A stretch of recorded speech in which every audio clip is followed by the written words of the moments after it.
अगर आपने किसी को चेक दिया है या आप देने का इरादा रखते हैं तो एक चीज मैं आपको बता दूं कि चेक डिसऑनर होने पे जो पहले सजा 3 साल होती थी, अब उस सजा में इजाफा किया जा रहा है। कौमी असेंबली में बिल पेश कर दिया गया है जिसके मुताबिक अगर कोई शख्स चेक देता है और वो चेक जो है वो डिसऑनर हो जाता है और इस चीज से कोई तल्लक नहीं है कि वो चेक गारंटी के तौर पे दिया गया है, पेमेंट के तौर पे दिया गया है या किसी भी मकसद से दिया गया है, अगर वो डिसऑनर हो जाता है तो उसकी सजा में इजाफा होने जा रहा है। अब ये कितना इजाफा होने जा रहा है, कितनी अमाउंट पे कितनी सजा होगी, क्योंकि आज से पहले तक जो मैक्सिमम पनिशमेंट थी इसके लिए वो सिर्फ और सिर्फ 3 साल थी। बेशक 10 करोड़ का चेक है, 50 करोड़ का चेक है या 2 लाख रुपए का चेक है या 50,000 रुपए का चेक है, इसकी मैक्सिमम सजा सिर्फ और सिर्फ 3 साल थी। लेकिन अब चेक की अमाउंट के हिसाब से जो है वो सजा का तयन होगा। ये मैं अब आपको स्क्रीन के ऊपर दिखाऊंगा कि कितनी अमाउंट का चेक होगा तो उसके ऊपर आपको कितनी सजा जो है वो फेस करनी पड़ सकती है, कौन सी कोर्ट उस केस का ट्रायल करेगी अमाउंट के हिसाब से, ये सब चीजें मैं आपको वीडियो में बताऊंगा। जिसको भी आपने चेक देना है आप 1 करोड़ बार सोच लें इस बारे में, क्योंकि चेक अगर डिसऑनर हो गया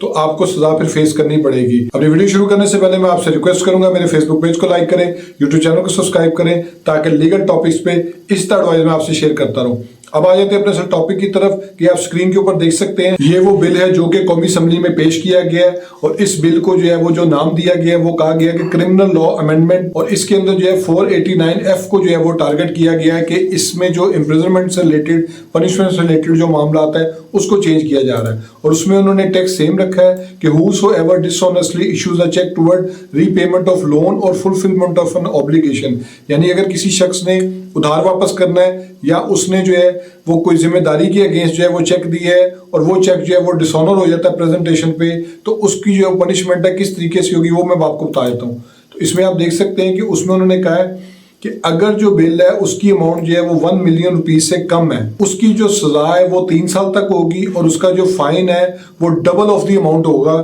जो कि चेक पे मेंशन होगी। यानी कि इसमें जो सजा का जो कॉन्सेप्ट है वो बेसिकली इम्प्रिजनमेंट और फाइन दोनों का होता है, ये मिल के पनिशमेंट बनती है। तो इम्प्रिजनमेंट की जो इस्तदा है उसमें वो 3 इयर्स तक की है, लेकिन जो फाइन की अमाउंट है उसको डबल द अमाउंट ऑफ जो है ना वो चेक की जो है ना वो सजा कोर्ट दे सकती है इम्प्रिजनमेंट के साथ साथ। फिर इसमें जो है वो एक और चीज़ आ गई सामने कि अगर जो है अमाउंट जो है वो 1 मिलियन से ज़्यादा है लेकिन 5 मिलियन से कम है तो उस सूरत में जो है जो इम्प्रिजनमेंट है वो 5 साल तक जो है वो बढ़ाई जा सकती है, यानी कि उस शख्स को 5 साल की सजा दी जा सकती है। और उसमें फिर वही सिचुएशन है कि जो चेक की अमाउंट होगी उसका डबल तक का जो है ना वो फाइन होगा, लेकिन उसमें उन्होंने जो कंडीशन लगा दी है वो ये है कि it shall not be less than the double, यानी अगर आपने जो है वो 50 लाख रुपए से ज़्यादा यानी 60 लाख का चेक दिया है तो उसका फाइन जो है वो 1 करोड़ 20 लाख रुपया बनता है। तो इसके अंदर उन्होंने जो अमेंडमेंट प्रपोज की है वो ये है कि कम से कम उसको 1/20 जो है ना उसका वो फाइन होना चाहिए, ताकि जो चेक है वो अगली दफा डिसऑनर होने से पहले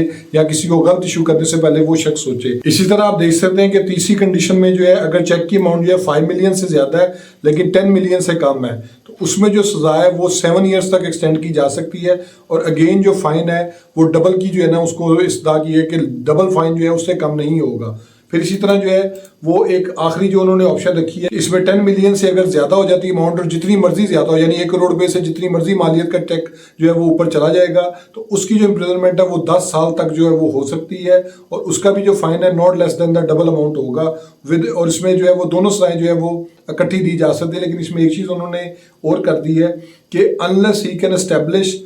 for the burden of proof shall rest on him, he had made arrangements with his bank to ensure that the check would be honored and that the bank was at fault in not honouring the cheque. इसमें जो एक condition लगाई गई है चौथी class के अंदर वो ये है कि उसमें इस चीज़ की जो जिम्मेदारी होगी कि वो बंदा जो इसका चेक है वो साबित करेगा कि जी मैंने तो पेमेंट जो है वो मेरी पूरी थी, चेक जो है वो डिसऑनर हुआ है बैंक के फॉल्ट की वजह से, बैंक की किसी गलती की वजह से, तो उस सूरत में जो है वो सिचुएशन डिफरेंट होगी, अदरवाइज जो है ना पनिशमेंट इसी तरह चलेगी। फिर इसमें आप नीचे देख लें कि इसमें जो स्केड्यूल है उसके मुताबिक एक चीज़ क्लियर है कि ये सारे ऑफेंसेस जो है जितनी मर्जी अमाउंट का चेक हो वो नॉट बेलेबल कंसीडर होंगे। लेकिन चूंकि 3 साल तक की सजा का जो केस होगा उसके बेल के सर्कमस्टांसेस अलग होंगे, 5 साल 7 साल 10 साल उसके डिफरेंट होते जाएंगे। जितनी इम्प्रिजनमेंट बढ़ती जाएगी चेक की अमाउंट के मुताबिक उतनी ज़्यादा जो है वो सिवियरिटी होती जाएगी बेल की स्टेज के पॉइंट ऑफ व्यू से। फिर इसमें उन्होंने लिखा हुआ है कि जो 3 साल तक का जो केस होगा वो मजिस्ट्रेट जो है वो फर्स्ट क्लास उसको डील करेगा। 5 साल या 5 साल से ऊपर की जितनी भी पनिशमेंट बनेगी चेक की अमाउंट के मुताबिक वो सिर्फ और सिर्फ कोर्ट ऑफ सेशन जो है ना वो डील करेगी। अब ये जो बिल है वो कौमी असम्बली में इंट्रोड्यूस कर दिया गया है, कौमी असम्बली में ये पेंडिंग है। इस बिल को अभी तक डिसमिस नहीं किया गया। इस बिल के ऊपर किसी भी टाइम पे वोटिंग हो सकती है, ज्वाइंट सेशन में भी हो सकती है, या ये भी हो सकता है कि इसकी शिक बाय शिक जो है वो नेशनल असम्बली पहले इसकी जो स्क्रूटनी करे और अगर वो मंजूर हो जाती है तो उसके बाद जो है इसको सेनेट में भिजवाया जाए फर्दर मंजूरी के लिए और फिर उसको सदर को भिजवाया जाएगा ताकि इसको प्रॉपर कानूनी शक्ल दी जाए। अब ये बात ये है कि ये बिल अभी तक पास नहीं हुआ, ये पेंडिंग है, लेकिन चूंकि ये जमा हो चुका हुआ है, इसका डिसमिसल या इसकी अप्रूवल का फैसला होना बाकी है। तो अगर ये अप्रूव हो जाता है, जिस तरह नजर आ रहा है कि इसमें चूंकि ये बड़े लोगों को फेस करनी पड़ी है सिचुएशन कि 10 करोड़ के चेक पे भी 3 साल है और 50,000 के चेक के ऊपर भी 3 साल जो है वो सजा है, तो इसलिए बड़ा ये डिसप्रोपोर्शन हुआ है। तो इस वजह से उन्होंने इसको चेंज करना ही करना है। और अगर ये चेंज हो जाता है, अगर आपने किसी को 4 माह बाद की जो है वो पेमेंट के लिए चेक दिया हुआ है, 6 माह बाद दिया हुआ है, 8 माह बाद दिया हुआ है, या साल बाद का कोई पेमेंट है, आपके गारंटी का चेक दिया हुआ है, कुछ भी दिया हुआ है, तो उस सूरत में आपको ये बात ज़हन में रखनी चाहिए कि आपने ऐसे किसी को चेक इशू नहीं कर देना अब, क्योंकि अब ये अगर इसकी पनिशमेंट बढ़ जाती है तो आपके लिए काफ़ी ज़्यादा प्रॉब्लम हो सकती है। क्योंकि मैं जो भी बात करता हूँ वो सिर्फ और सिर्फ डॉक्यूमेंट सामने रख के बात करता हूँ, उसमें कोई ऐसी चीज़ नहीं होती कि खबरें पढ़ो। ये बिल प्रॉपर तरीके से कौमी असम्बली में पेश हुआ है, इस वक्त पेंडिंग है और इस पे वोटिंग किसी भी टाइम पे हो सकती है। होप्स आपको ये वीडियो पसंद आई होगी। मेरे फेसबुक पेज को लाइक करें, यूट्यूब चैनल को सब्सक्राइब करें ताकि लीगल टॉपिक्स पे इस तरह एडवाइस मैं आपसे शेयर करता हूँ। Thank you for watching.